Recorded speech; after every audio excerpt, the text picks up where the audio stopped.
안녕하세요. 대한민국 스쿠터 하늘드입니다. 여러분, 이런 경험이 있으신가요? 똑같은 슬로프인데 어떤 날은 부드럽게 잘 미끄러지다가 어떤 날은 엣지가 자꾸 걸리고 무릎까지 아픈 느낌. 왜 그럴까요? 그 차이는 바로 눈, 즉 설질 때문일 수 있습니다. 그루밍 상태, 눈 뭉침, 눈 온도 등 많은 변수가 있지만 가장 큰 차이는 사실 진짜 눈 때문일 수 있습니다. 100% 자연설을 이용하는 일본 스키장에서는 인공눈과 믹스 관계를 전혀 신경 쓸 필요가 없지만 100% 인공눈을 사용하는 우리나라에서는 가끔 내리는 자연설 덕분에 믹스된 인공눈 또는 100% 자연설이 확연한 설질 차이를 발생시킵니다. 자연설과 인공눈, 말은 많이 들어봤지만 실제로 어떤 차이가 있는지 궁금하시죠? 오늘은 스키어라면 꼭 알아야 할 자연설과 인공눈의 차이, 그리고 각각의 설질이 스키에 어떤 영향을 주는지 자세히 말씀드리겠습니다. 먼저 눈이 어떻게 만들어지는지부터 알아볼까요?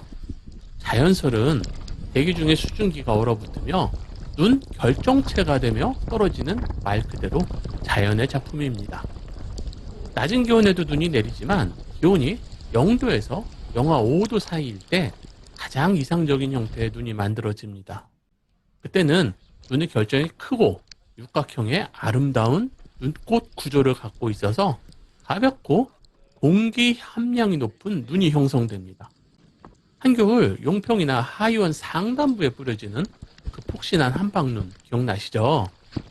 반면에 인공눈은 물을 고압으로 미세한 노즐을 통해 공기 중으로 분사하면 순간적인 압력 차이와 찬 공기에 따른 급속 냉각이 되며 바로 자잘한 얼음 결정체가 만들어집니다. 그게 우리나라에서 사용하는 인공눈입니다.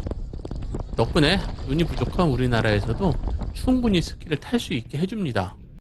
압력 조절, 노즐 밸브 조정만 잘하면 심지어 영상에 가까운 따뜻한 날씨에도 슬로프에 눈을 뿌릴 수 있습니다. 물론 공기 중에 습도가 도와준다면 말입니다. 그런 기술적인 도움으로 우리나라는 초겨울에도 스키장 문을 열 수 있습니다. 눈의 질감 차이입니다. 당연히 자연설과 인공눈은 큰 차이가 있습니다. 여러분도 직접 손으로 만져보면 확실한 차이를 느낄 수 있습니다. 자연설은 입자가 크고 공기가 많이 들어있어서 솜사탕처럼 흩어지며 맵고 푹신합니다. 반면에 인공눈은 심하게 말해서 얼음 알갱이와 같습니다. 입자가 작고 밀도가 높아서 매우 단단합니다. 그래서 앞설 후에는 더 단단한 슬로프가 만들어집니다. 스키 타는 느낌의 차이가 있습니다. 먼저 자연설은 엣지 세팅에 부담이 없습니다. 엣지를 살짝만 걸어도 부드럽게 미끄러질 수 있습니다. 즉, 강하고 견고한 엣지 세팅이 필요 없습니다. 우리나라에서 타던 습관으로 엣지를 걸다가 오히려 무른 설면에 엣지가 박히는 불편한 경험을 하실 수 있습니다. 반면에 파우더 설질에서는 스키판을 이용한 활강을 한다면 마치 눈 위에 떠 있는 듯한 느낌을 받을 수 있습니다. 파우더를 타면서 즐기는 그 몽글몽글한 느낌, 경험해 보신 분들은 아실 겁니다. 당연히 자연설은 충격 흡수가 잘 되기 때문에 무릎에 부담이 적고 넘어져도 부드럽게 받아줍니다. 덕분에 부상 위험이 현저하게 낮은 편입니다. 그래서 일본 스키장에는 안전 패스가 없는 것이 대부분입니다. 두 번째, 인공눈은 앞서로 단단하게 굳기 때문에 정확한 엣지를 걸면 신나는 속도감을 느낄 수 있습니다. 그런데 엣지 세팅을 잘못한다면 빵 터지는 부담감이 상존합니다. 게다가 인공눈은 충격 흡수가 약해 무릎이나 허리에 부담이 더 큽니다. 특히 밤새 슬로프가 얼어버린 경우에는 아예 빙판처럼 되어버려 조심하지 않으면 사고로 이어질 수 있습니다. 몇 번 말씀드렸는데 얼음판에서는 스키가 아니고 스케이트를 타는 겁니다. 그래서 우리나라에서는 잘못 넘어져서 멍이 드는 경우, 골절이 되는 경우 등등 크고 작은 부상이 발생할 가능성이 많습니다. 즉, 부상 위험이 상당히 높은 편입니다. 덕분에 우리나라 스키장에는 모든 슬로프에 안전펜스가 완벽하게 준비되어 있습니다. 슬로프 유지와 활용성입니다. 스키장 입장에서 보면 인공눈은 굉장히 중요한 자원입니다. 왜냐하면 날씨의 영향을 덜 받으며 슬로프를 상대적으로 수월하게 관리할 수 있기 때문입니다. 덕분에 슬로프 상태를 시즌 내내 일정하게 유지할 수 있고, 시즌 초에 베이스를 잘 만들면 상대적으로 수월한 고강제설만으로 슬로프 설지를 일정하게 유지할 수 있습니다. 반면에 자연설을 100% 사용하는 일본 폭설벨트 스키장들은 날씨 변화에 따라 슬로프 상태가 크게 변합니다. 시즌 초에 폭설이 내려 베이스를 잘 만들었다면 다행인데, 적설량이 부족하고 제설기도 없다면 하늘만 바라보며 개장일을 그냥 마냥 연기하는 수밖에 없습니다.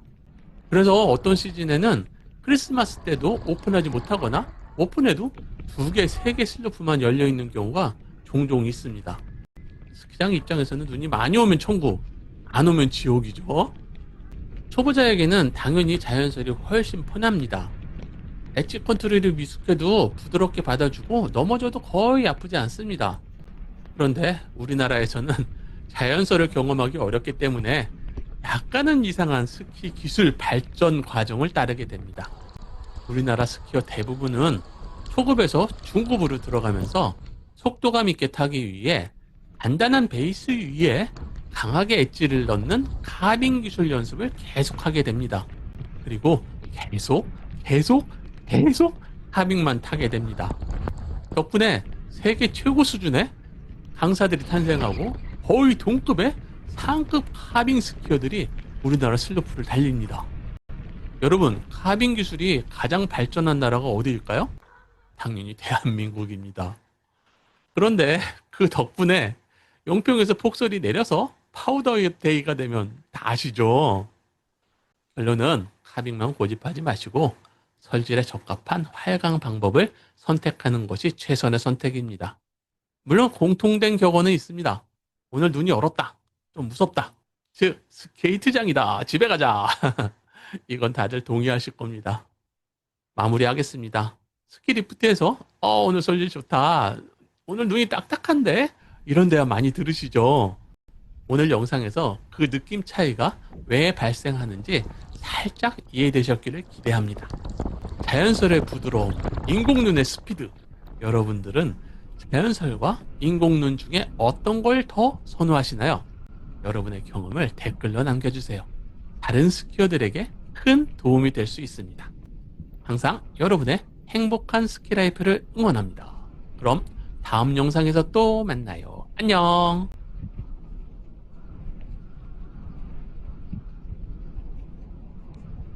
영상이 도움이 되셨다면 좋아요, 구독을 눌러주세요.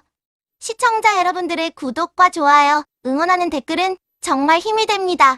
그런데요, 마음에 상처 주는 악플은 정중하게 사양해요. 은성이가 잉잉잉잉 하고 울어요.